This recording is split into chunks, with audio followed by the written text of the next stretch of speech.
What's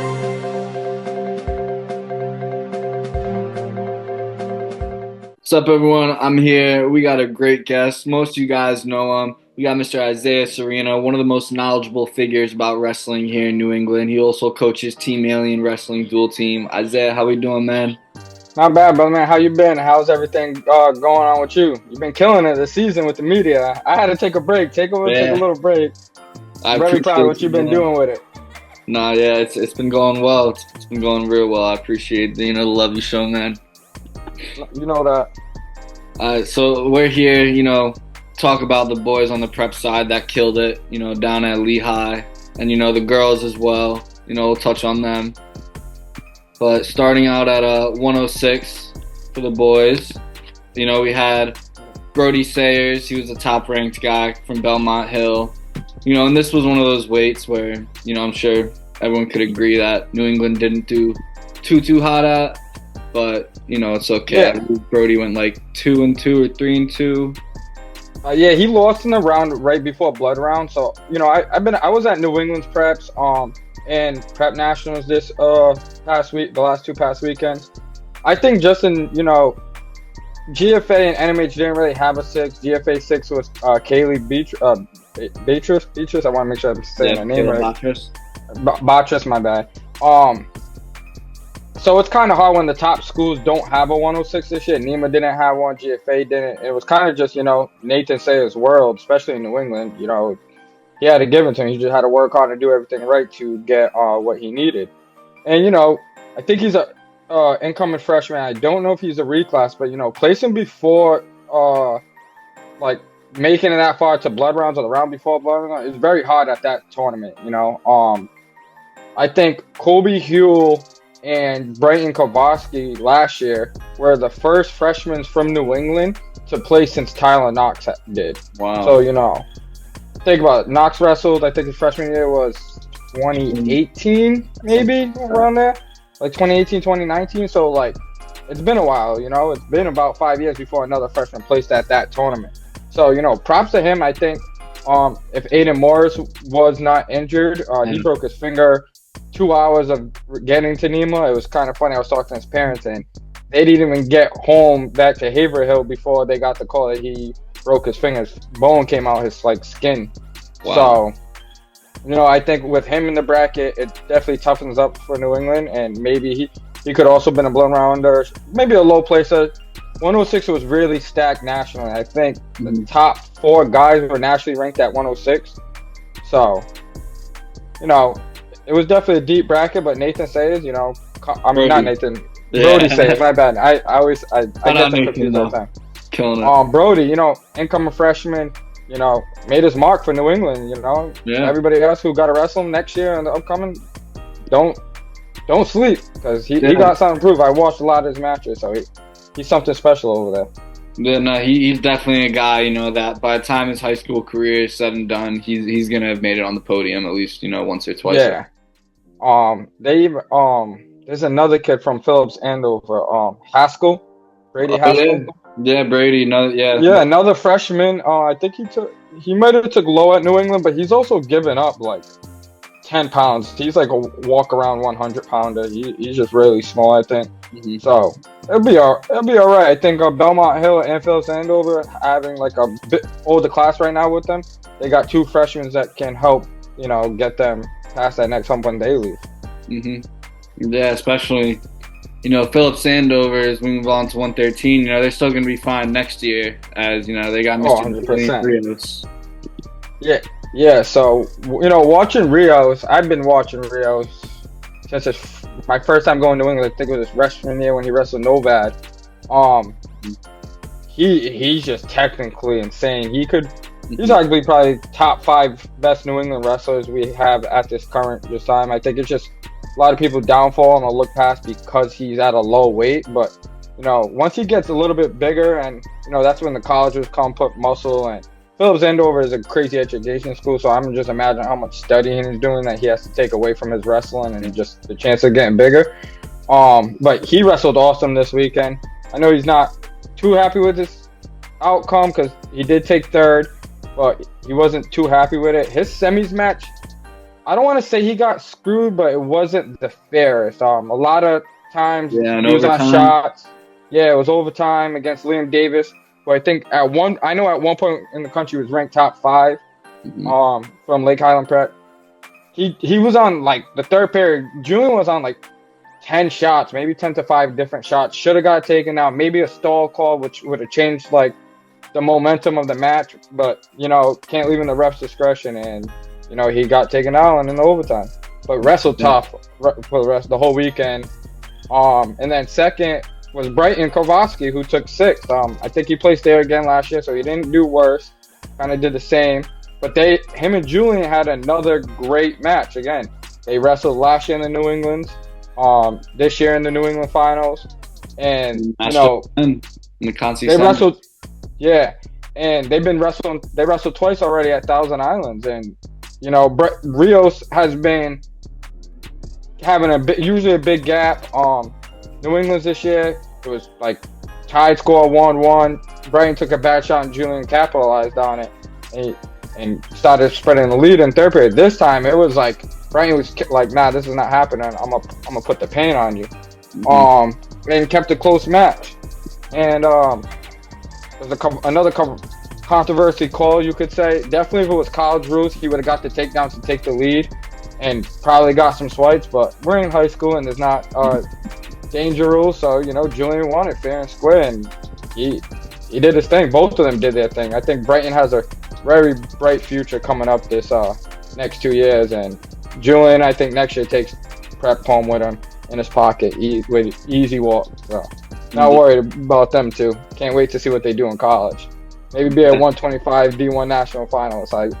I could see them both All-American and D1s together. Definitely, dude. Julian is like, he's one of those guys where you got to be thinking like next season when Flo and Intermat or Flo and Rockfin Mass Scouts do their rankings. He's a guy that could be like top 5.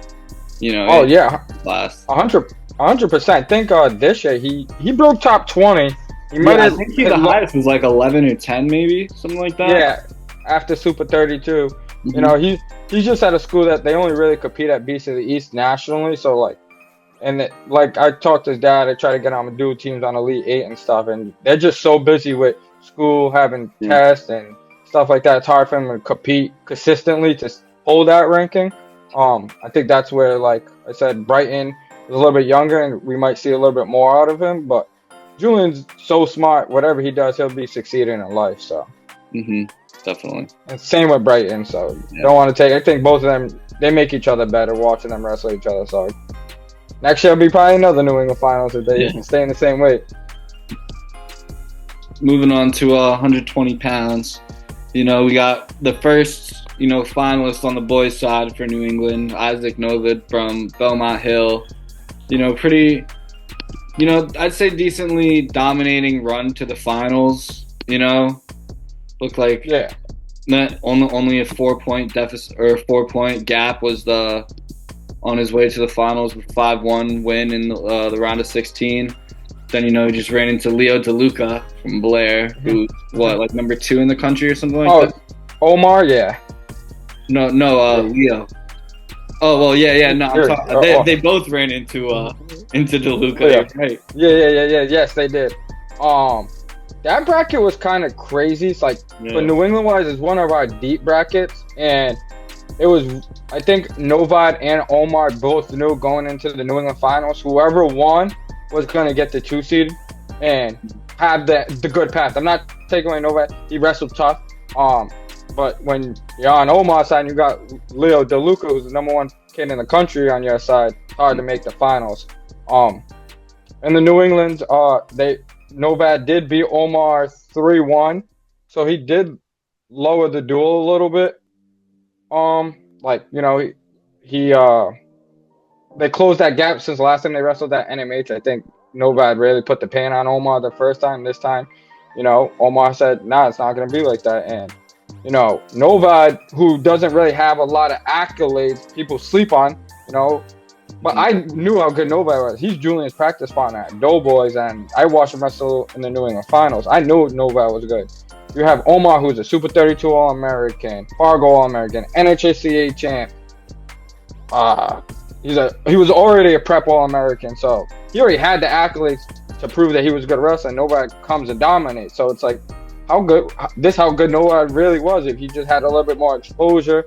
And I don't know his life. I don't know too much on him personally, but he does go to Belmont Hill, which is another prestigious school. So he's probably in the same boat as Julian, very focused on school, has good grades, and they're probably those are like Ivy kids, I would say. And yeah, dude, I was gonna say, I'm guessing Harvard. Very well in Ivy.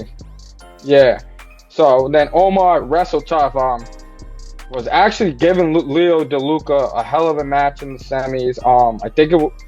I don't think he didn't get taken down until like the last of the first, and that's kind of when guys like that, once they get you, they're gonna keep on getting you. You can't let them get you first. I think if Omar had that first takedown, Leo breaks possibly, and like, oh snap. But Leo's an amazing wrestler. But Omar comes back and takes third. Another person who is very young on the side. He might be a reclass freshman, but he would be a sophomore now this year. Yeah, Chase Kastner. Sophomore. Yeah. Chase Kastner goes in All-Americans, takes 6. Him and Omar wrestle again for the second time back-to-back weeks. So Omar wrestled 2 people that he just wrestled last week. And this time, I think Omar might have teched him at New England or majored him pretty good. This time it was kind of the same, but Chase, it looked like a tougher match. Kept it to a decision, I guess. 7 points. Yeah. So Chase is like figuring him out. I think that's just the age difference. Omar, I think, is 18. Chase is like 15. And then Luke Gallopy, 2-time blood rounder. I love that kid. He's a Team Alien kid all the way. 2-time blood rounder, and he's a kid that's just bound to take the next step next year. Yeah, I think he'll be fine.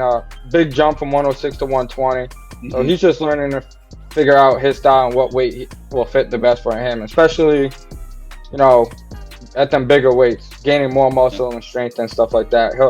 He got a bright future to come to. So I know a lot of kids at NMH who, for example, just to use Luke, David Barrett was at NMH, and I don't think he All-American until his senior year, and he's doing amazing at West Point. He's one of their best wrestlers, and he's a redshirt freshman for West Point this year. So we'll see what he does. But you don't got to place them first 2 years, big years of the junior and senior years. Mm-hmm. If you get a sophomore year, you might get a few calls early. So Luke got a bright future coming up for him. Definitely. Moving on to 26 or 126. The only placer here from New England was Mr. Jackson Heslin at 4th place from Green Farms. And we kind of knew he'd make the podium, but we were hoping some other guys from New England would make the podium as well, such as Dylan Kadish, or I was kind of even hoping for Dobbs, would have a little run there. Yeah. I think 26 was kind of Jackson's weight class again. He was like the Sayers situation. Mm-hmm. He just, he was the best wrestler in the weight class for New England. I did wish Musa, we all talked about it. I even said it with Jackson there. Or even last year, we a lot of our friends group and stuff were talking about like Jackson and Musa going at it. Everybody I think wants to see that one day happen. We was talking about Peyton Ellis, like a 3-way thing, but Jackson, Musa, and Peyton Ellis going at it. But Jackson, he went out there, wrestled amazingly, like how he always does. Came out a little slow in the beginning. The first 2 matches looked gas and just, turned it on. And I think that's like the big difference with a lot of these elite kids. When they are wrestling bad, they learn how to turn it on, I think that's a problem that I had at a high school, but, maybe my generation of kids too had of like not knowing when to turn it on. And Jackson has that cue of like the switch or button, like, all right, let me turn it on. And, went out there and took 4th, same place he did last year. I forgot who he lost to he lost in the quarters. He got upsetted by the 6, I think it's the 5 seed, which is not by the 12 seed. Adelas Ortiz or Isaiah Ortiz from Lake Highland. Oh yeah, so yes, that Ortiz, that's who it was. So that's another thing. Like that kid, I didn't know until I started. We was actually sitting right behind his parents, watching, and I started talking to him. That kid has the need to be that good. His brother's already at Lehigh. He's a D1 national qualifier 4 times. And his brother's only like a 141 pounder, so he probably wrestled with his brother He's at Lake Highland Prep. So, there's a kid that nobody knew, but he has all the ability to be that good. And, it made sense why Jackson probably got upset or something. Like who the heck is this kid? Because this is this kid's first time being at Lake Highland Prep. He was already a Florida State champ. So just seeing, realizing knowing that kid is he's not no slouch. And maybe that's where Jackson got messed up, not knowing who this kid was, a young kid coming and taking out, but bouncing back. Third in place, fourth match. I think, again, losing the quarters. Yeah, he just learning when to turn that on, turn it off sometimes does mess with you if you don't turn it on right in the beginning of the day. So, great for Jackson. I think he got one more year. I'm pretty sure he's only a junior at GFA. So, he'll be in the finals next year. I know that. And at 132 pounds, winning it, someone with New England ties, Matt Botello. It's good to see. Yeah. So 32 again, Matthew Botello from YMSM, from a Massachusetts kid. I knew Chewy at 4 or 5 years old. We used to do judo together. Me and his brother Mike and CJ were really good friends. They're in my era. So I love seeing the dad. The whole family is incredible. I love watching all. I think there's 5 or 6 of them. I can't remember, but they all look the same. They all looked the same at 5, and one was 12. They all still look the same. But I knew them for a while, so it's just great to see Chewy succeeding. And at the end of the day, we can all now say that Chewy is the best Botello wrestler out that family. And when they do watch this video, they're gonna message me like, "Nah, he wasn't better." Like, "Nah, Chewy got that. Chewy's that man." Wins his second prep national title, dominant fashion. I don't think he won OW at the tournament, but he probably was a good run for it. So, again, another one. That was just Chewy. That was Chewy's park. Nobody couldn't tell Chewy what to do that day. That was his game. Number 3, Musa. Musa comes and takes third. A sad loss that he got in the quarters to Jack Dragamalis. Being a Musa's coach personally. I talk to Musa almost every day, giving him rides here and there, wrestling with me. I was in the corner when he lost, so, definitely a heartbreaking match to watch. But, as a fan perspective, watching Jack Dragamalis jump levels and see how much he came. I think Musa was 9 or 8-0 against Jack in their career. A lot of it was texts and majors, and Jack said, "Nah, not today," and, wrestled his match against Musa and shut him down. I can't say nothing bad. Goes and makes the semis. Ends up losing in a close one. I'm pretty sure 4-2 or something. I think it was a close semis. 4-2 to Tyler Conroy. Yeah, which I think maybe Musa's style gets past that little hump, but not knocking anything from Jack. Wrestled amazing that weekend. Best I've ever seen him wrestle, and congrats to him. I think, again, when you make the semis and you have a tough quarters match that, is a lot of personal, and probably use so much energy to get past Musa. And then 2 in the semis when you're like, "Yo, I'm going to use this all this to just make it to the finals, one step at a time." Already an All-American, Yeah, All-American, just fell short to take 6, took the semi slide. But, he jumped already two big hurdles to get where he needed to be. I think I don't know if he was a returning All-American last year. I think, I know last year he was an All-American. Oh, so yeah, now he's a 2-time All-American, prep All-American. And then the one who surprised me out of all 3 of them guys, besides them 3 guys, was Brady Kopp. Takes 3rd at New England and goes and takes 7th at prep. A kid who kind of falls underneath the radar usually. He usually does give Musa a really tough match. Him and Musa wrestled. I forgot the score this time. I think it was 6-2, something like that. Him and Musa wrestled in the prep finals 2 years ago. So him and Musa, he can really wrestle good against Musa. So I already knew what his style and level was. But this time, prep, I was proud to be I'm a big GFA fan, NMH fan, NEMA fan. I'm a big New England guy fan. So when I seen him plays, I was like, good stuff, kid. I think if you're a college watching this and you don't know who Brady Kopp is, go check him out, because he's a diamond in the rough, a sleeper.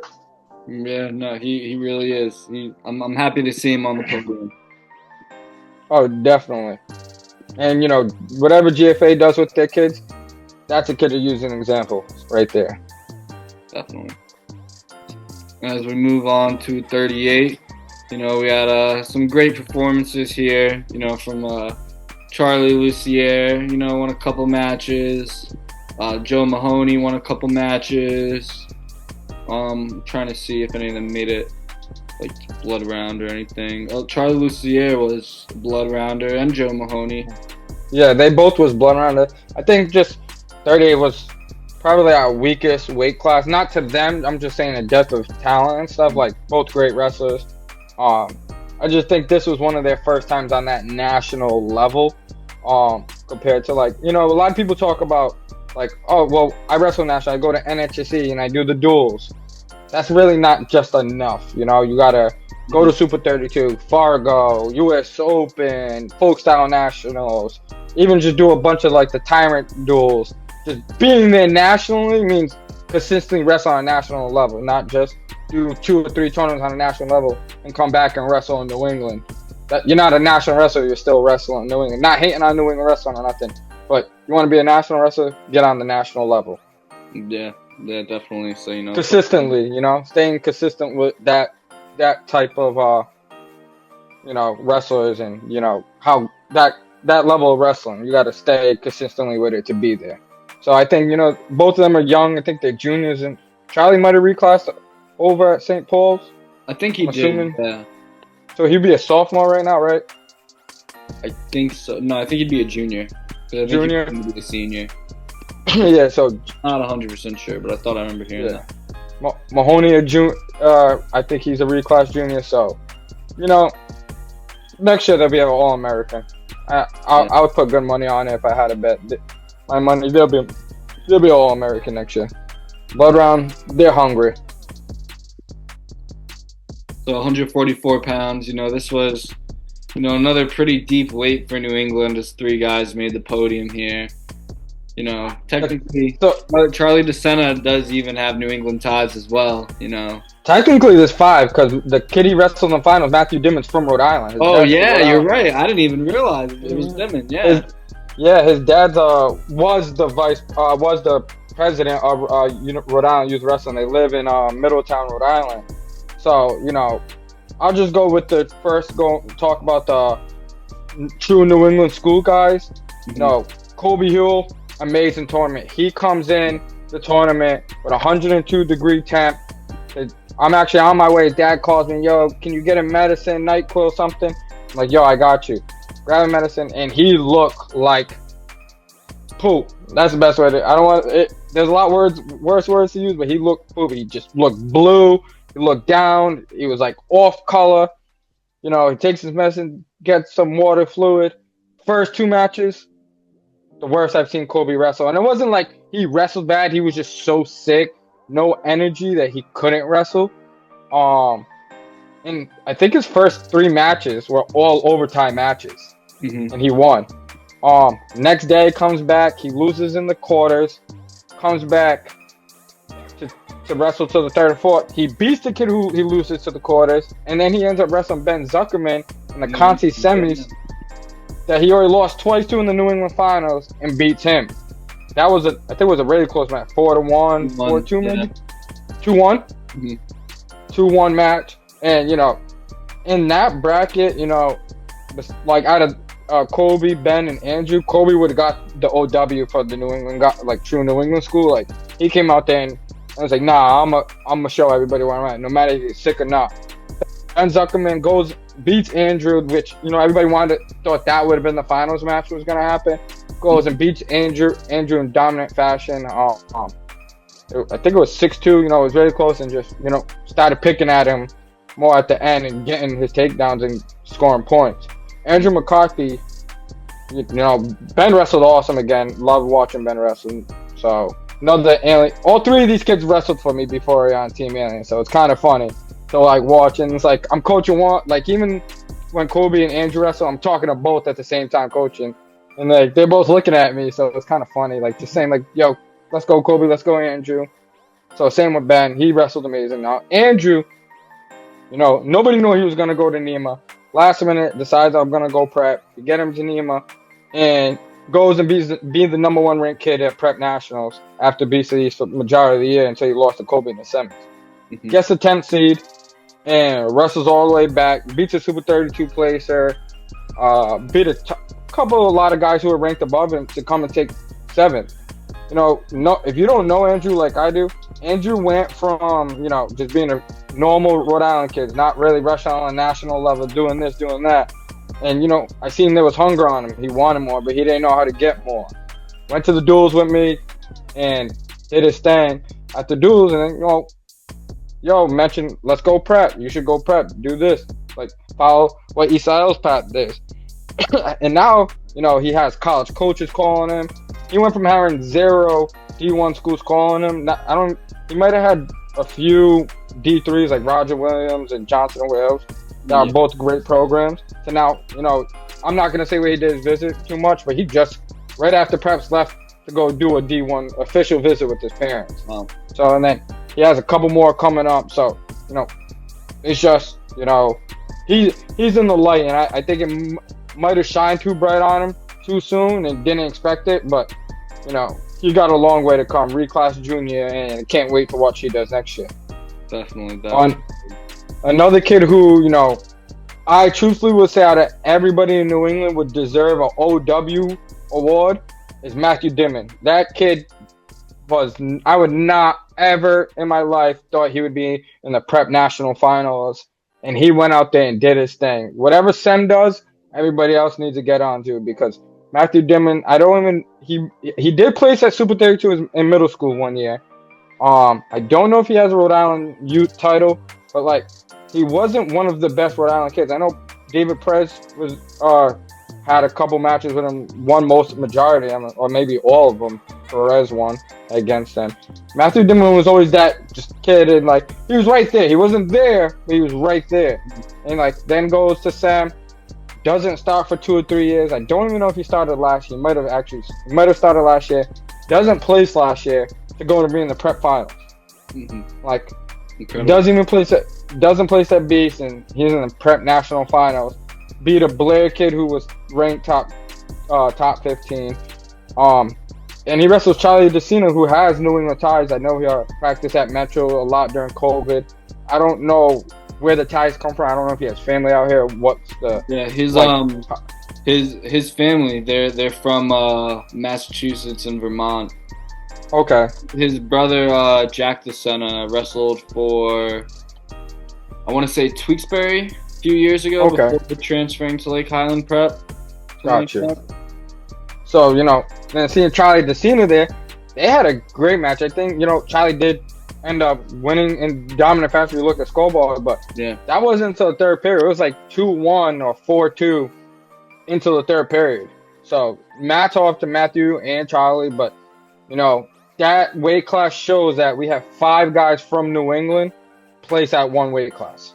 Yeah. You know, 144 is a New England weight class this year, and nobody can't take that away from us. Dude, I feel like it's always that way for 144. Even last year, you know, you look at the public side, you know, it was amazing every year. Those middleweights, I feel, is where New England shines. Yeah, and it's crazy because those are like the best weights technically for wrestling. You know, it's the toughest weight because they're not too big, so they're not slow, they're not too little, so they got strength. So, like, you know, 144, all them guys did their thing, and really proud to be like, you know what, they're from New England, they're from our side. Mm-hmm. And at 150 pounds, you know, we got Miles Burrows placing 7th from Northfield Mount Herman. And then also placing 5th, Cole Albert from the Hill School. I'm pretty sure he's from Maine. Mateno, to be specific, I think. Yeah, I don't know exactly what high school. I know he wrestled in Maine because he was in that deep New England bracket where Zuckerman, Joyce, Batello, Jackson Heslin, they was all in that same weight class, and now they're all, you know, I mean, Joyce and Batello. I think Joyce is the only one in college, but besides that, all these guys now are prep placing in the prep national tournament. Cole looked good. I think he was a 2-time. I think he played last year, if I'm not sure. I think so, yeah. And then Miles goes and gets his get back against Jordan Jocelyn, who he lost in the New England final. Yeah, I was very And honest. Jordan dominated that match. I think it was like a almost attack, big major, like 11-0, and goes and gives it to him in the quarters, maybe? I think it was around before quarters. I think so. I'll double check. Yeah, no, it was 16, 10-5 Burrows. Yeah. And, Miles always looks good. I think Miles looks like a good wrestler if you watch him. I think he was just always young and I want to say experience because he's from Jersey and his dad was a Blair ex-coach. So he has experience. I think he was just young. And, I think that match or this weekend was the switch on him. And, we're going to see a lot more from Miles Burrows. And then Jordan Jocelyn, I think he couldn't bounce back from that loss. Post-grad going to West Point. Really good wrestler from New York State champ. So he'll be fine. Yeah. It's hard to bounce back off a loss that hurts. Mm-hmm. And even shout out to Jacob Jones from Greens Farms. Freshman. Qualifying for this tournament, winning a couple matches. That's impressive itself. Oh yeah, 100%. GFA, I think more at this heavier weight had a lot. They do very well with their younger guys. Like you're young, for some reason they find success. I don't know how Jack does it, but he finds some success, and Jack's the best game planner. Coaching against Jack is hard. I don't win a lot of matches. I'll say that proud. Coaching against Jack, it's hard. He has the game plan. You got to counter game plan against him, and it ain't easy. And a lot of times I lose. Yeah, Jacob's a freshman, but he loses only 10-4 to Cole Albert, who made the podium, and then 7-0 to Jocelyn. So he's got a bright future ahead of him. And I think Cole, both of them are. One's a post grad, and I think Cole's a senior this year too. Yeah, so that's literally a case of they might just be stronger than him. He's got some talent. 157. Moving on there. This was another weight where, New England didn't do too hot, but there were their bright spots, Isaiah. I'm sure. Yeah. That. So, we have Nate Consigli, who tears his ACL at Escape the Rock. Pretty much doesn't wrestle. I think he trained a little bit before New England. He looks like Spencer Lee out there with the big leg brace on and stuff. Goes and makes the national semis after never All-American any tournament. He's like 0-8 in the blood rounds. Mm-hmm. He told me this week, he goes, I'm not going to see the blood rounds. I said, what? First, he goes, I'm not seeing the blood rounds. We were like, okay. And, there was a little joke. If you see his little Instagram post, all the kids say no more AAA. And AAA stands for almost an All-American. Because he literally is like 0-8 in the blood rounds. It don't matter where he loses, he'll find the blood round and lose. Yeah, so dude, I'm really proud. HSCA's last year where he made the blood round. After going like 8-1, he lost the first round, wrestled back 8 matches and lost. Mm-hmm. That kid deserved, nice kid, great behaved kid. He deserves that All-American. I think, he did take 6, but he made the national semis. A crazy scramble to get a last-minute takedown in the quarters to get him to the semis. And, he was like, I'm still wrestling. I'm like, yo, you good? Because I figured you have a 20-cell big. Once you're All-American, call it quits. He was like, why not keep on trying to get to the finals? If I can win it all, I can win it all. Once he lost the semis, there was really no need for him to keep on wrestling, protect his health, and make sure his knee's fine. And he ended up medical forfeiting out to take 6. But before that, he probably could have took 3rd or 4th if he really chose to wrestle. Mm-hmm. Even with a messed up knee, I just don't think it was worth it. Definitely. But he wrestled great. Kid he beat in the final, Shea Morris, last-minute transfer from Haverhill to Nema. Blood rounds at 157. He got recruited to be at 38. I think he was wrestling at Haverhill at 44. 38, yeah, he was 38. Oh, it was 38 for Haverhill. And, just didn't want to make the weight no more. It was hard cut, and then couldn't break the lineup at 44.50. Bumps up to 57. He was literally eating food at Lane's just to be like at that weight to be there. Yeah. He's so like weighing in like. Yeah, he kind of is. He's like heavy 52. He's like 53 probably or something, right? Yeah. Goes in blood rounds. I think at any other weight, if he was at 50 or 44, he all Americans. And, I can't wait to see what he does next year. Neiman, him and his brother both, did a transfer and it didn't fall out in the best for them. But I think, if they just keep on looking down the tunnel, it'll be bright at the end of the tunnel for them. Mm-hmm. A couple other New England guys this weight won a couple matches. Will Motley from Greens Farms and Justin Lim from Roxbury Latin. Good performance from Lim there. I'm pretty sure. I think he went 3-2 in the tournament. So Will or the Justin Lim. Okay, and I think Will Monty goes like almost the same, 2-2 maybe. I think he went 2-2.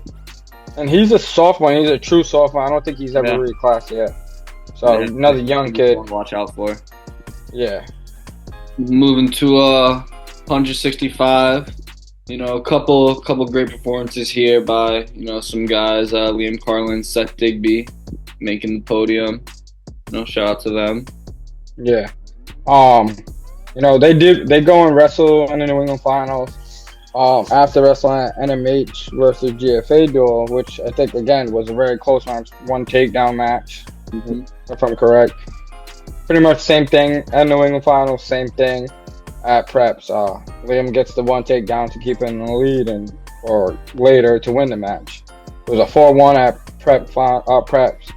So just talking about the individuals, Liam Carl makes it to the quarters. While he's wrestling Blair Kid, he's up by 2, correct? With 2 seconds left on the clock, and the Blair Kid goes and hits a super duck. Really? Like, not a super duck, but like a duck. Like Liam just puts his hands like a flashy duck. Yeah, hits the duck. Very clean duck, super clean duck. But like, it wasn't too. Like Liam never touched the mat. They go out of bounds. He rolls backwards, and they give the takedown, which is like crazy. Like at the last second. Yes, in 2 seconds. If it was all over the like on Facebook, the wrestling groups, the wrestling room that Pat Menio runs, and like a lot of people were saying that's not too. Like it was a bad call, very bad call, but can't leave in the refs' discretions, I guess. That's where it comes into. But it was just a terrible call. But then when he's going for third, he's got a rematch with the same kid, and he beats him. Yeah, and then ends up being, I think he beat him like 7-2, 7-4, if I'm correct. I think it was just 4-2. 4-2? But still, he didn't give up any takedowns to him, no reversals, a couple escapes. Yeah. So, Liam, he deserved to be in the semis. I think maybe he could have been in the finals. He has one of the best hand fighting that I've seen in a long time. He has that Division 1 hand fighting all day. And next, Seth Digby, kid that I didn't get much to meet him. A lot of times when I was at NMH, it's just with ESAL picking up the kids to go dual stuff. He was a post grad, so he couldn't really wrestle for me a lot of time. But just watching him wrestle, and the only 2 times I did watch him wrestle or wrestle anybody decent was Liam every time. Yeah. He goes to prep and dominates. It's very rare to see a post grad. For some reason, a lot of post grads that go to do a post grad year, they some reason don't do good at prep nationals. It's kind of weird. That have a crazy stat line. And he proved I'm not gonna be every post grad and not place. He went there and placed. Ended up taking a 7th. Lost to Liam in the round before Conti semis. Conti quarters, whatever, or Conti's whatever, 8-1. Takes 7th. Congrats to him. He's going to Maryland Division 1, and Liam will be going to UPenn. I think both are going next year. So there might be another D1 matchup in the future. Definitely, I think that's one we'll see. Within a couple of years. Yes. And shout out Jack Deagle and Tyler Fromm. From Brunswick and Trinity Falling. Also, each winning a match at this weight. This is one of those weights that's just, it's deep nationally, Yeah, like I said, the Claudio Torres and Salou, one from Lake Highland Prep and the other one's from Mount something in Maryland. I want to say Mount Joe. I think it's Mount Joe's. Those 2 kids are top 5 kids in the country, So it's just and they still both had hard matches. You know, like a lot of kids in that weight class were nationally ranked. Yeah. Let's move on to 175. You know, this one was a very solid weight for New England. You know, as they come away. You know, Cal Henkel. You know, definitely is champion. You know, Humphreys. You know, getting that bronze medal. Ben Smith at 5th. You know, and Tyler Nevaeh at 6th. You know, it was a solid showing for New England here. Yeah, and it's crazy to watch. At like, you go down the list. Like Henkel took 1, Elliott took 3rd. Henkel and Elliott wrestled in semis, and then Elliott and Benny wrestled in the quarters to get to Henkel, and then Benny and Tyler wrestled for 5th and 6th. So it was like, you know, it was pretty cool to see New England guys battle it out for the podium spot. Henkel, you know, fine tool machine, looked amazing as usual.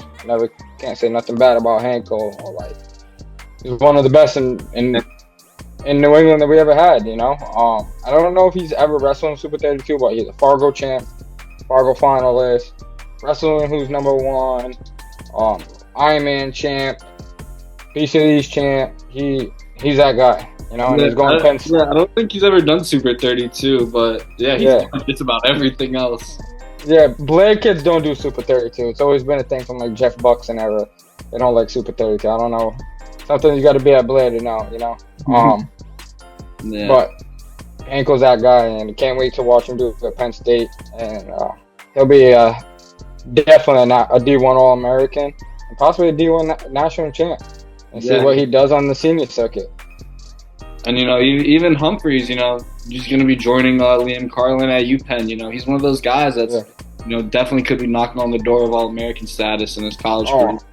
Yeah, and Elliott's a late bloomer, you know, goes to, I don't think he ever All-American before Fargo. Blood round last year. Blood rounds last year. Goes to Fargo, and, you know, like I said, that's one of the lights shine bright on him, and he made his mark. You know, goes to Elite 8. I think he only loses like 2 or 3 matches. He doesn't wrestle a Super 32 this year. Goes to Beast, places at Beast. He was already wrestled Benny 3 times this year. I think Benny beat him once in the duel, and then he beat him at Beast of the East, beat him in the New England Finals, and then beat him at Prep. So, you know, Ellis came a long way. Another great kid, and can't wait to watch him wrestle. And, you know, I think him and Liam just going to make each other better at hand fighting. Them two are amazing at hand fighting and staying in a great position. Benny, he has a weird style of wrestling. He has that really, like, calm pace, slow. Let me see what you're at, and boom, I'm going to get you. That's how he beats a lot of kids. That's how he beat Chapman at Beast of the East. But he's a really big freestyle guy. I think he has another win over Elliott too in freestyle. Yeah. That's freestyle. I think he just it's already clicked for him. I think when he's just ready to go to college. He's kind of done with the high school. I think he'll do great at West Point with Scott Green. Scott Green and that whole staff over there will, you know, shine he's already a diamond, but shine it a little bit brighter. And we'll see what he does in college. And I could possibly. I think Tyler's pretty young, right? I'm correct. He's a he's a senior. He's a senior? NYU commit, I believe. Okay, he's at NY. But you know, Henkel, Elliott, and Bennett could possibly see all 3 of them placed in the D1 bracket, in the same bracket if they stayed around the same weight. So Tyler, he wasn't on the starting lineup last year, right? He was at Trumbull High School in Connecticut last year. Okay, all right. He was a public New England qualifier. All right, yeah. So I didn't really know I didn't know this kid. He went 1 or 2 at New England last year. Pretty sure. Oh wow! So like, I didn't know him until preps, and I'm kind of like, one of Jack's random kids that he has. You know, like some of them are like sleepers, and like they shock you, and then some just, you know, they stay there. And this kid was one of the shockers. And I was like, wait. And he's going from 5th and 6th. I'm like, wait. GFA. I'm like, wait, who is the GFA kid? Look, I'm like, wait, he All-American? And I go back and look at a lot of his matches. He beat a lot of good kids that he probably shouldn't have. And, you know, like, not taking away his credit. He probably works hard, does all the right things, and that's what you need, you know? And then you have a program like GFA with Jack who can coach you and game plan the right Those plan, all levels. American. Yeah, Jack is really good at getting them guys to jump the next level, and I think guys. Then you have not I've been talking about a lot about Jack, but like even NMH, Zach, he's really Yeah. good at mental gaming, like getting these kids to wrestle the best and the hardest for themselves. Mhm. And Bates really good at just keeping position, knowing when to right. He says a lot of like good things too that make the ref think and watch the match, like finger calling and look, who's really doing the work for stolen points and stuff like that. Mhm. So Bates has his own little strategy that I love coaching against. I mean not against, but next to. I actually never coached against Bates, but next to him a lot. And then the Nima coaches, I think they're new, they're learning, they got a lot of courage, but they're hungry, and they're gonna be something in the next couple of years. They got a great system behind them. With Yeah. the school, the connections there. And they. I'm sure you've already heard of some transfers they got coming next year. So they're I'm gonna. not gonna say too. Yeah. Not gonna say too much, but they'll be really shocking next year. Yeah. I think that's what every program, Jack always pulls something up his sleeve. Jack will have a kid that nobody even knew where Yeah. he was at GFA, And Yeah. then same thing with NMH. NMH gets some kids from the West, out West. The Cali kids, Ohio's, Indiana. So can't sleep on both of them. Yeah. Every prep school, they have. They have their guys that they just pull out there. And then moving on to 190. I know this is a big weight for you, so I'll let you start off. So 190, pretty dominant. New England did their thing. I'm gonna talk about, we have Reese Spiro taking third. I mean, not third, fourth. Sorry, Reese taking fourth. Elijah Josie taking sixth, and then Isel taking eighth. And then we have Ryan Schneider losing the round before blood rounds. So we'll talk about Reese. Reese, man, that kid from last year to this year, I don't know what magic potion, what genie he met, but he's a whole new wrestler. I think that's one of the kids that, he was always cutting weight, getting to the small weights. And, with Isel transferring schools, 190 opened up, and it was the best fit for him and the team for him to go 90 for the team. Bulks up and been wrestling his butt off, man. Gives Isel hell of a matches every time they wrestle. Yeah. Goes to the Beast and places that Beast, and then he's at prep. And looking at the bracket, I'm like, oh, he got Robert. I can't say his last name, but from Lake Highland Prep, who's already an NHSA champ and is ranked top 10 in the country. I'm like, damn, Reese got a tough one in the quarter.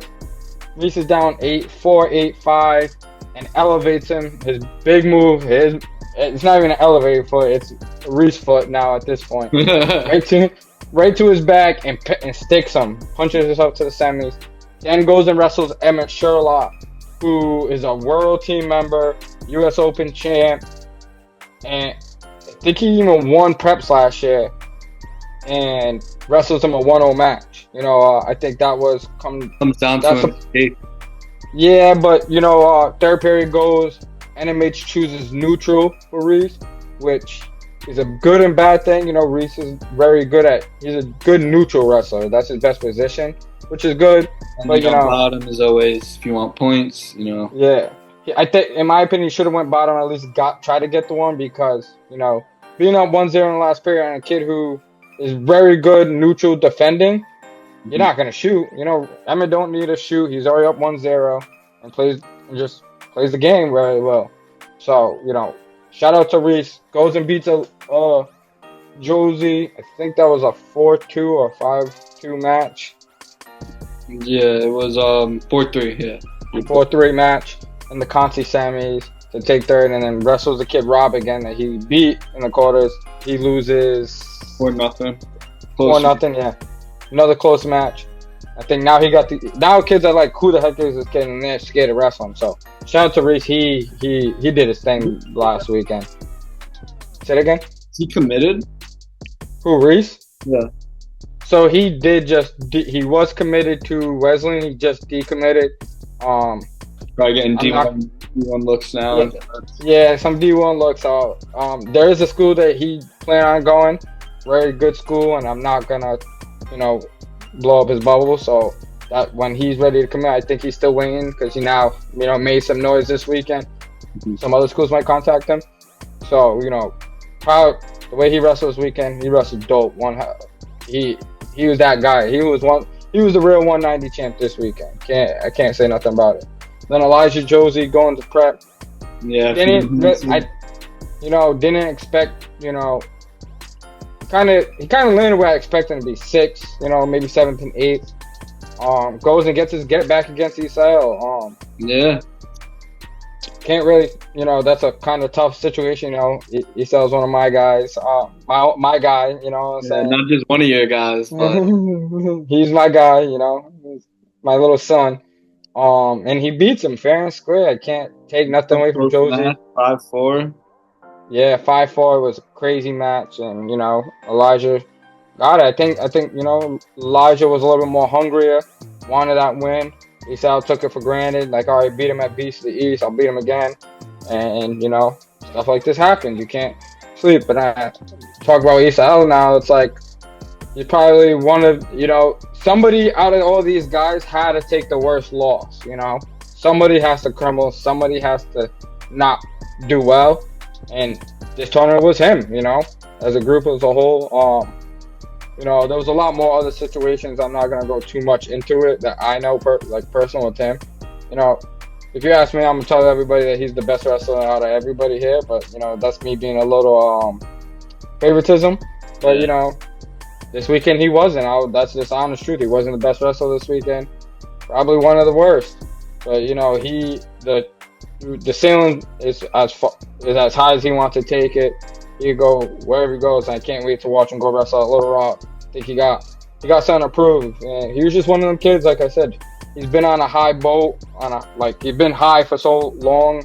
Been on the horse riding for so long. Sometimes you got to get knocked down to get back up and relearn how to ride. Mm-hmm. And I'm really excited to see him at Little Rock. Especially Little Rock. Still a new program. But they have made a name for themselves. Oh yeah. So he's gonna fit in well there. Top 20 program, returning coach of the year. 2 nationally ranked guys. 3 nationally ranked guys. Maybe a couple more, but I think 2 of them in the top 15 though, or something like that. I think Steven and Isaiah are both in the top 10.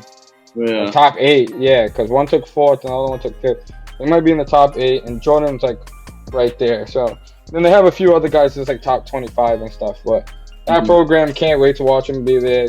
Taking my rides out to Little Rock, and there's already a few other alien kids that's over at Little Rock, so it's great. We have a nice family that we know that lives out there, and then get to see Pat Smith, and hopefully get to see my fan favorite John Smith out in Arkansas. Yeah, that should be good. And then moving on to 215. Another national champ at a Pennsylvania prep school, but from New England. Jude Correa, comes from New Hampshire. But this is his 2nd national prep title, I think, right? 4th national prep title. He's the 15th person to ever do in the national prep title. Wow, let me just apologize. He might have got OW. Getting the 4th, well deserved to get OW. Dominant fashion. Jude, I think it's hard to say Jude's the best New England wrestler we had ever because he's such at a big weight. But if you look at the stats wise, he really might be our best wrestler we ever had. He was #1 champ, 2 Super 32 champs, 2 or 3 Ironman champs, 2 or 3 Powerade champs, 2 Beast of the East champs. I really can't tell you the last time he lost in high school. On that type of national level. I think the last time he lost was Fargo his freshman year. Probably something like that, yeah.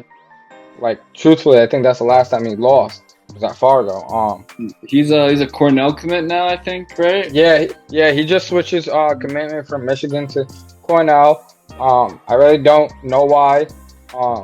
I do. Both great schools, one. Oh yeah, both great schools. At Michigan, when I heard he's going there, I'm like, cool. and then they committed the kid he wrestled who's number one, Nico from California, who's the number one ranked kid at heavyweight. You still here? Yeah. Oh yeah, thing went brown. My bad. He goes to he commits to Michigan, and I'm hearing like from the side and like the fans and everything. Jude's supposed to go 97, and that could be heavyweight. I'm like, wow, that's the best practice partners you guys to get. The number one to 215 and number one at heavyweight. And I heard Jude's really is kind of like light. He walks around the 220, 210 area, so he could really cut if he wanted to. Wow, 197. I'm like, oh, cool. Yeah, to 197. And then, like, me having Isaiah, I'm like, yo, you got to be 97 college. I'm like, wait, if Jude goes 97, we might have to go 84 because he's a big 97. So, I don't know why he left. Not really any of my business, but then he goes and commits to Cornell, which they had Rocco, can't say his last name, Rocco Delegata over there, which, I think Jude will pin him again, bend him like he did with Nico and dominate everybody, but he'll have at least a really good practice partner over at Cornell. And, closer to home for him. And I see him as an East Coast dude. I don't, the way his swag is, the way he talks, he's very nonchalant, he's hilarious, he's funny, he's just an East Coast dude. So I think being in that like Midwest, North area wouldn't fit with him anyway. I don't see him being like a Cali boy. He's an East Coast guy, So I'm glad he stayed in this general area. And he's over there with Gabe and Zahid. So there's already 3 or 4 New England guys and Marky Patello. So there's like 4 New England guys at Cornell right now. So a little bit more at home than being at Michigan and not knowing anybody. And then 2 more Ivy League commits from New England at this weight class as well, with Kingston Daniel Silva placing 3rd, battling back after a tough loss to Cash Colbert, and Dylan Greenstein placing 5th, Harvard commit. Yeah, so both of them, Dylan was placed his sophomore year. Last year, tore his shoulder, had to get surgery, so he was out all the season. And then Kingston loses to ECIL at 75 at the prep in the semis in New England. Takes like 8th or 7th at preps to come this year, and he's 215. He looks amazing. He'll probably be a 97 in college, but he's looking good. Like another example of the GFA kid just jumping levels. And then Greenstein loses to him again. I think in New England finals it was an overtime. This time it was 4-1, but Kingston took him down in like the last 20 seconds. So Dylan's still recovering off the injury. I think it's pretty healed, but he's wearing the brace and everything, and he's going to Harvard. So at the end of the day, I tell Dylan all the time, just wrestling stuff, what his grades and what he does and the work he does, he's winning in life. He's going to Harvard. He's going to be making the big bucks. He's going to be doing his thing. So, like, if wrestling don't go well for him over at Harvard, he'll be fine in life. But Dylan, I think if he takes a shot at NHSA, we might see somebody in the finals over there, Or if Kingston a senior too, right? They're both seniors? Yeah.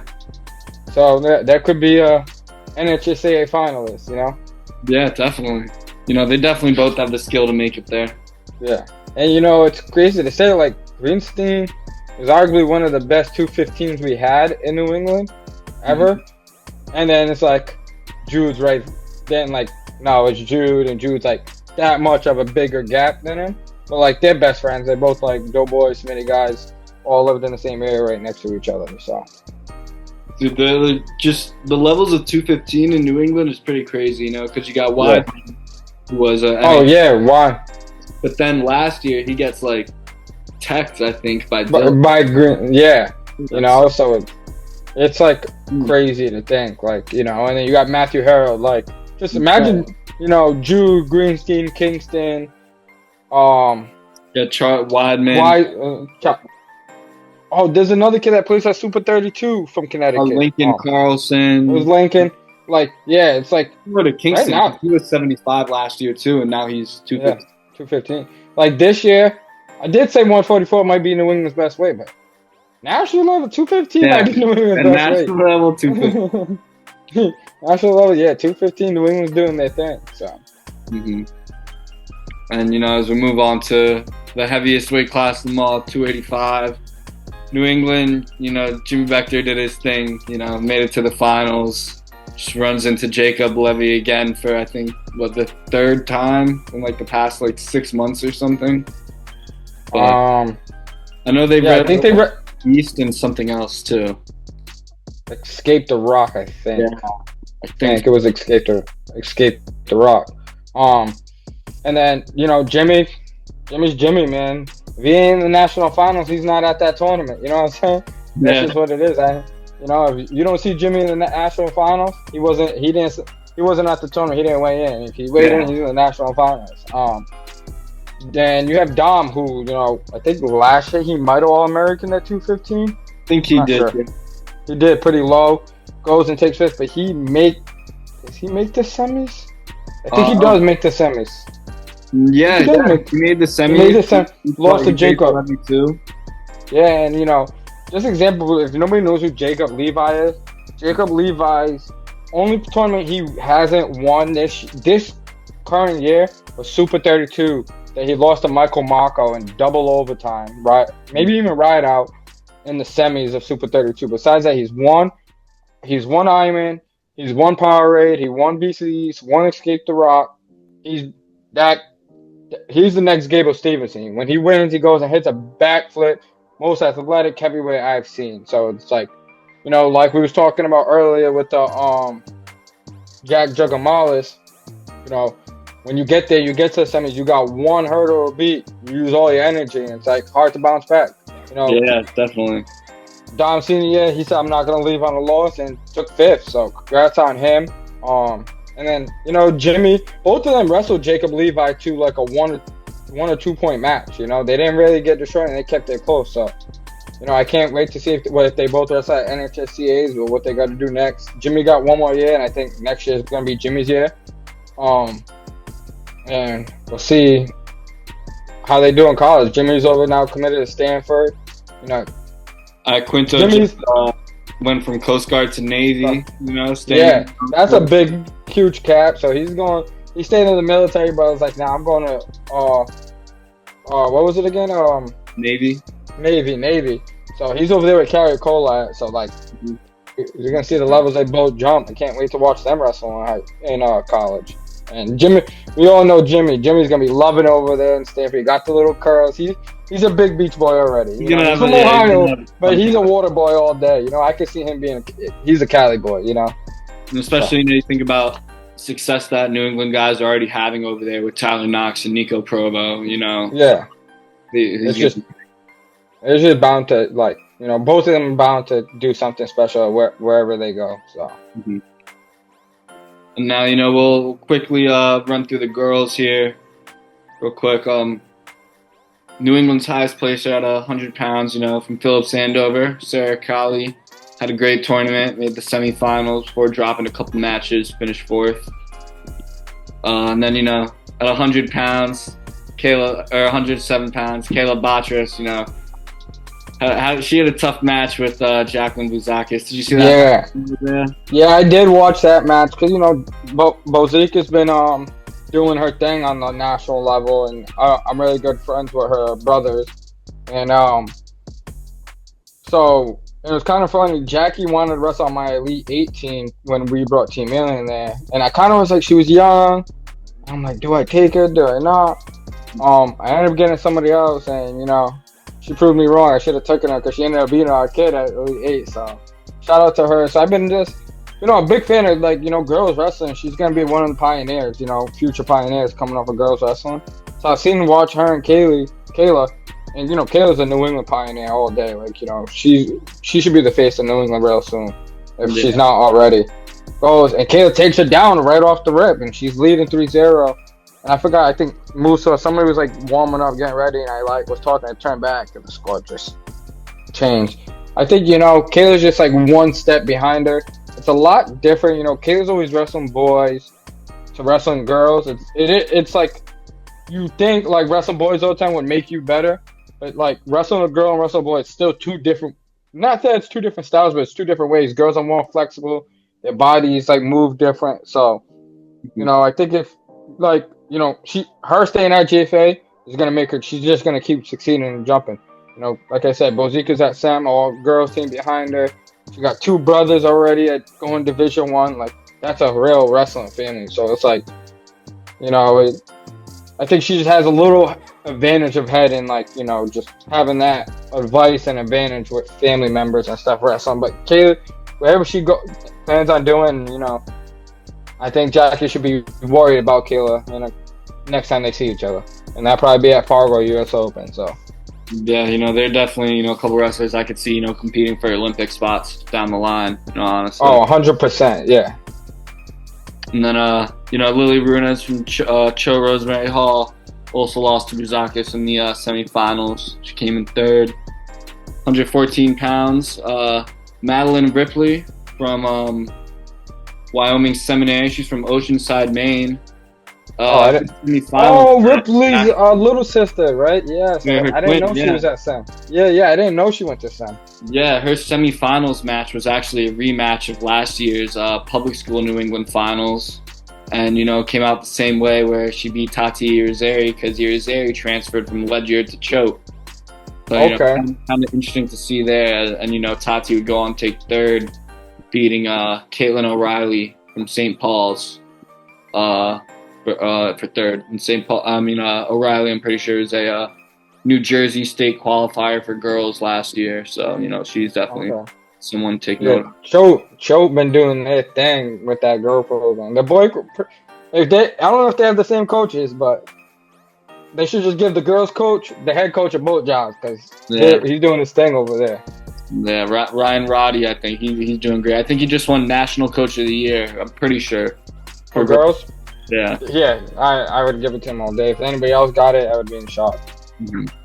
And staying with Cho, Callie Gilchrist at 120 did her thing, national prep champion. She took out 2 times, right? I think so. Yeah, she won it last year, and she's a junior this year, right? Senior committed to Brown. Oh, senior. She's a senior. Okay. And she took out Natalia Corsi, who's from Somers, Connecticut, but wrestled for, I believe, Tabor Academy last year. So, another New England ties there. Just trying to look at this 126 bracket. Cho again, Sarah McLaughlin from Situate, Massachusetts, but now at the Connecticut school takes third. So, the lady boy. I think she had a tough match in her semis too. I forgot who she lost to the Sem girl, right? Yeah, she lost to Carbono, the Blair girl. Blair. And, 32, Corinne McNulty from Blair. She's from Massachusetts. Oh, yeah. Wrestles great, just runs into tough, Kessie Sarney and Tanya Fernandez, she's, I think, top 3 pound for pound in the country for girls. Yeah. So McNulty's pretty young, too, I think. Mm-hmm. I think she might be a junior or sophomore, but she's like, whatever she's in, she's like the actual age even like lower. If she wanted to reclass, she could. Yeah. So she's, another name to remember. And she took out Morgan Gibson from Nobles in Greensboro, another New England school. So all New England in that bronze medal match. And, 138 was all New England finals with Danny Nugent from Phillips Andover beating Alexis Levers from Hyde. And, Danny Nugent, great high school career, come to an end.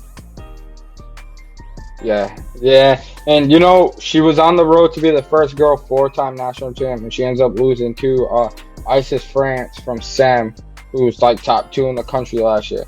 So, Nugent, I asked her what kind of school. She kind of gave me some options, and I told her my favorite school to go to. So I'm not gonna say too much, but if she goes there, I'm gonna be a super big fan, even more of a fan now. But that's some girl. When you watch her wrestle, like, I'm not saying she doesn't look like a girl, but she looks like a girl. But when she wrestles, she be beating these girls like it's a boy and girl type thing. And I'm like, damn, like she got better stance than most of these boys wrestlers still to this day. Like she's that girl. She's doing her thing, and amazing high school career. And I can't wait to see what college she picks and where she goes. Yeah, her, Kayla, and Callie are really just like the three golden girls New England wrestling. Yeah. 145 pounds. Lily Fitzpatrick and Coda Hall met up. Was a New England Finals rematch in the bronze medal match where Fitzpatrick won again, beating Hall. 152, Nyala Curley from Northfield Mount Hermon makes the national final. So solid for her, solid run. And I think she's already a two-time She won her second New England title this year. She might have took third last year, if I'm correct. I think she was an All-American last year, right? Yeah, I think she took third, if I'm correct. Third or second. But I'm either thinking I guess that. Or I think Kayla Lazaro last year, I think, wrestled for NMH too. But I don't know. And then Cami Catavia from St. Paul's placed fourth there. And 165, New England on top here with Sarah Hankel, from Blair Academy. So a good run for her. And I think this is BC East, I think, was the first time her and her brother in a long time won the same tournament. Wow. So that's a cool. Yeah, because Fargo is like 1 year he won it, she didn't win it, and the next year he didn't win it, she won it. So it's like, before they was little kids, this is one of the first times they both won their tournament together. I think they both won it at Beast, and then they won both this national title together. It was amazing, on Hankel's last one. So. Yeah, definitely no better way to do it. And Abigail Gilbert from the Hyde also takes third there, 165. 185, another New England champion, Tony Elliott from Phillips Andover. This makes it 2 champions for Phillips Andover, so, very solid showing for them. And, another New England champion finished it off at 235, Kate Oswake from Nobles in Greensboro. Yeah. So the girls New England dominated that tournament. I think it was 4 or 5 teams in the top 10. Yeah. And they just dominated, it was kind of New England. If you put all them girls on one team, they probably would beat Sam and Blair. Yeah, definitely. Just whoever plays out, they would beat Blair, Mm-hmm. So it just shows how much talent we have in the girl wrestling. And girl wrestling, before all these girls went prep and stuff, with the Skylar Jacoyans, Tatiana, I can't think of the last name, that's at Alma with Skylar. Even older Nugent, Skylar Haffendorf. We've been dominant for a while. We always had them elite girls. And, I think it's just getting bigger and bigger. And every time them girls wrestle, more girls wrestle, the better they are. I don't know. New England girl wrestling's always been on top. Yeah. It's, I think it's a great show, and it helps. It makes the boys work a little bit harder. And that's, they do their thing. Final thoughts, Yeah, just prep school's been doing their thing in New England, and it's go look at prep. There's a bunch of other prep schools. Example, Charlie Loser goes to St. Paul's, and well deserved to him because like I was saying, what I wanted to say was GFA and MH don't want to just wrestle each other to get good. We need the other schools in New England to get good. We need them to get more guys in. So I think just, when Nima stepping on the line, getting a bunch of nationally ranked guys or guys who were on the national ranking up there, it's, it makes the New England a little bit deeper. We're the only region to have 6 qualifying spots to go to prep. I think Blair, you have to either win your region. Blair has to either win or be in the finals to, qualify for prep nationals. So it's we already have an advantage to beat these guys and, show that New England has wrestlers. So besides that, JFA, they took 5th again for the 3rd consecutive years. They're 3-time now prep New England champs. NMH took 6th again back for twice, and I think that's the highest they've placed last year and this year. But they NMH had 8 All-Americans, 9 counting the girl. GFA had 9 All-Americans, counting the one with the girl makes it 10. And then Nima had an outbreaking record that they haven't had in 20 years. They had 5 All-Americans, if I'm doing it right. I think 5. So, all these schools are on they're jumping levels, and the kids that's going to these schools are jumping levels, and they're going to D1 programs. Everybody just needs to, hop on the same bandwagon. You want to call it bandwagon, whatever.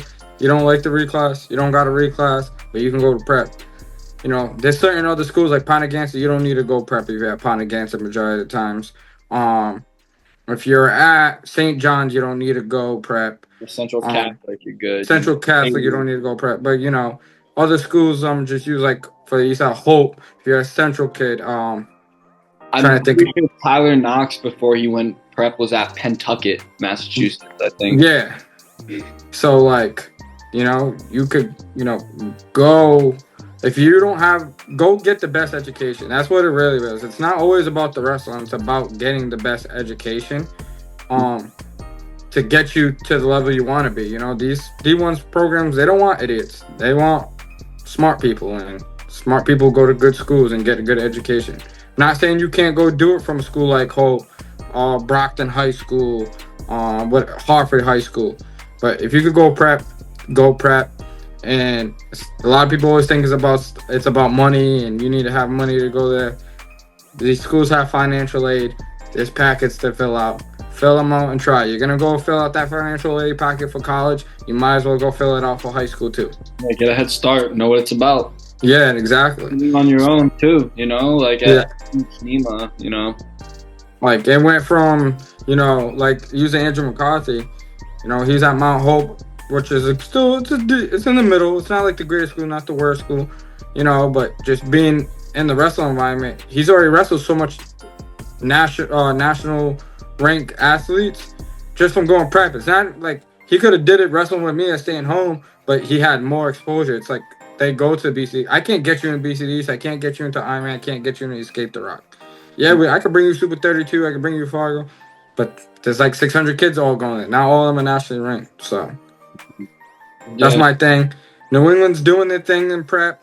The kids that succeed in that go prep, I say go prep. That's my thing, They got a lot of great coaches.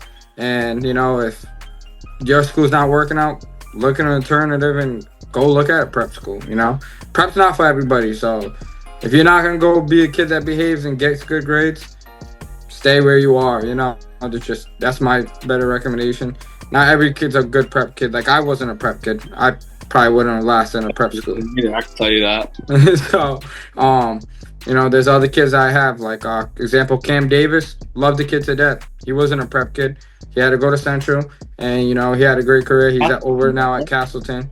So, some kids it doesn't work. Prep's not for them, but, I say if you could do it, go. Yeah. And just keep on wrestling. And, well, Isaiah, it's been a great time, recapping prep nationals with you. Great. Always. And keep it up. Keep it up what you're doing, man. I love it.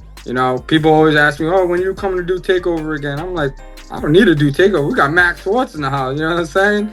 I think what you're doing is great. I'm a little busy. I'm on my, second one of having a kid in last year. So life, sometimes catches up to you that you have to, handle other things. But maybe I'll come back, do the highlight videos. A lot of kids have been asking me to do that. That was pretty fun. But, you're doing your thing on the media, and, just keep on grinding, because just like these kids are grinding, getting these D1 offers, you might get an offer from a big-time wrestling company like Takedown or something, the Rudis. So just keep on grinding to whatever you get, and hope everybody else keeps on tuning in and keep on doing the YouTube videos. That's it. I watch all of them. Appreciate you, man. They'll always have at least one viewer, and that'll be me. That's good to know. What's up, everyone? We're still here, and we got a great interview, with Mr. Jack Conroy, head coach of Greens Farms Academy, leading his team to a 5th place finish in national preps. Jack, how you doing, man? It's great to have you on here. I'm doing good. Good to be back. I was on in the fall, so a lot's taken place in that amount of time. So it's good to be back. Yeah, a lot has, this postseason. For you, is definitely probably one of the most challenging ones in, recent memory. And, just talking about first starting with the New England tournament, did you feel nervous about the competition there, when you were there? My guys will tell you that they think I'm nervous about all of them. So whether we're a heavy favorite, whether we're supposed to lose, I'm nervous no matter what. But it's like I think nervous, excited, like not like a nervous, anxious. Probably, I get excited to compete, and I think this year was a lot like the last couple years. There were a couple great teams in the bracket. There were some new faces, some matchup that we've already gotten a couple times. So we were excited to hit the postseason with those guys. Mm-hmm. And then you have those usual suspects in New England, like you said, guys you've seen a couple times. Yeah. And you get to nationals, and you got some kids from Blair and Sem who you might not have seen, Lake Highland Prep. So how did you feel entering the national tournament? And do you know how the team felt at all? We felt really good, and we thought we had a chance to punch the guys through to win national championships. We came up a little short. We had a couple guys take third, a couple guys just off the just out of that finals match. But everyone competed really well. Having 9 guys place was the second highest number of guys we've had place. We had 10 guys last year. But this team was like a really gritty team, and they competed super hard. And it felt like we won a lot of the close matches, which was really awesome to see. Where we're losing late, we have guys storming back, getting the win, things like that. So it was a great tournament, a lot of fun. Yeah, someone that comes to mind, was Liam Carlin. I think he dropped a match to forget where the kid was from, and I think it was the quarters, right? He lost. Yeah. And then I think he beat the kid for third. Yeah, and kind of a funky call in the quarters. It was like Isaiah and I were talking about that. It was it was tough. It was a tough way to drop one, and then but it was cool to see. He actually wrestled the kid again in a 3-4 match, and the score was the exact same going in the third period, 4-2. And so there was like a little bit of deja vu where we were like, I feel like I've been here before, and to see him lock in and really focus on what he could control and his pace, his hand fighting, his tempo, and ice to win. It was really cool to watch. Mm-hmm. Another question, which returning guys, do you think were like one step away from really reaching their true potential, and you can't wait to see them next year? We actually have, we obviously there's the guys coming back that are in our lineup. I think we have, if I ran through the weight classes, we have Brighton returning, Kastner returning, Heslin returning, Nieva returning. Oh, really? These are guys that have placed. There's a group of guys though that I'm really excited because I think they've been kind of waiting in the wings at the end of the year this year. We actually had a guy get injured, Jeremy McGrath. And so we have a couple guys that, a lot of people maybe aren't as aware of how good they are, who are ready to step in and fill the void. And I'm super excited to watch them take the reins next year. Yeah, it's going to be, me and Isaiah were talking, it's, you always have one or two guys that, you kind of just pull out of nowhere and, they just, like you said, it's their time to shine and they take it. Yeah. For sure. Mm-hmm. And, speaking just again on New England, you just about faced the best of the best of everyone in New England. You beat Pontigansett twice in duels. Yeah. Beat Mount Herman in a duel and then in a tournament. Same with Nema. So, would you say this might be the best? Just given the depth, given Northfield, Mount Herman, and Pontigansett nationally ranked, would you say this might be the best New England team we've seen? Yeah, I mean, I actually went back and I want to give credit where credit's due. I went back and talked to Coach Scott Legacy, and who was the coach of some really great Mount Anthony Union teams. And so I think we've got a little ways to go, and I think that our guys have been working towards it.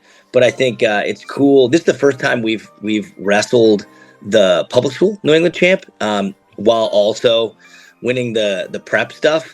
And having the highest placement at the national championships of any of the prep teams.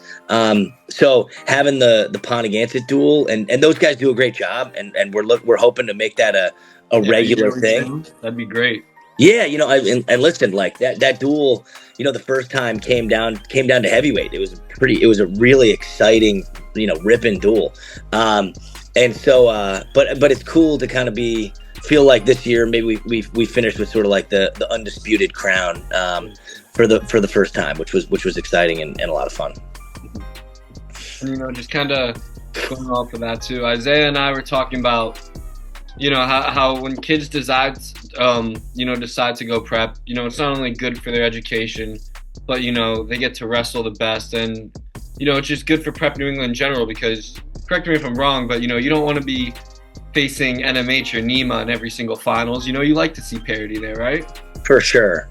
And there have been some great wrestlers. I think about there are a couple really good guys from different schools. Their names are escaping me, but it was fun. Last year it felt a little bit like we were wrestling a dual meet, in the finals of the Prep New England's, and this year, there's more kids choosing Prep, and overall, I think that there's that's great for the health of the sport. It's great for the health of the preps. I think it's great for New England wrestling, and just in general, one of the things that I was really struck by was, there were a lot of kids coming out of the New England's who had great national tournaments at the national preps. There were kids who sort of unexpectedly went really deep, and I kept having guys come up to me and say, your region has gotten so tough. And that to me is like really exciting, is that like, I think as a whole, we're all wrestling at a really high level. I think there's great clubs and great schools, and everybody's kind of elevated. I remember when I was a kid, the conversation was always, you had to leave New England, to wrestle at a really high level. And, one of our goals when we started really trying to take GFA wrestling really seriously was, we wanted to give opportunity to those kinds of kids who didn't want to move away. And you can stay home in Connecticut, wrestle for a great team that's nationally ranked year in and year out, wrestle the best competition, and you get to represent your state and represent your club and represent your family. And kind of last question I have, is this your second or third year placing fifth? Second, right? I actually don't know. I've been thinking about fifth place a lot lately. It's a little bit like Groundhog Day. We're super proud of it, but we definitely want to start climbing that ladder. We're looking at the guys ahead of us, and we're trying to figure out which one we're going to pick off next year. Yeah, and do you think there's any specific things that you guys need to do to break into that upper echelon? Because you guys, like you said, are right there. Do you think?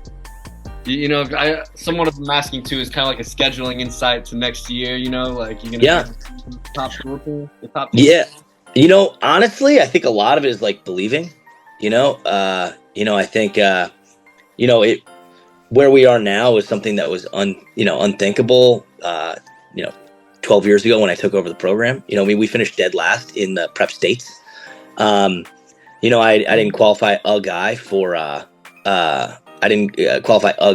the Prep New England tournament my first year. And so that climb to where we are now seems actually a lot more unobtainable than the climb to being a top 10, and why not the number one team in the country? So why not dream big and go for it? Yeah, definitely. I agree. And I think you guys could do it 100%. Well, and I think your show and the growth of wrestling in the area speaks a lot to it. We're a day school. Ultimately, a little different than the boarding schools. We're really tied to our community. Like Connecticut wrestling is good for GFA. GFA is good for Connecticut wrestling. And New England wrestling as a whole, and I think your program and the coverage and all this stuff is actually helping elevate the region, and it's something that hopefully you're very proud of and that we appreciate a lot. Yeah, well, thank you, man.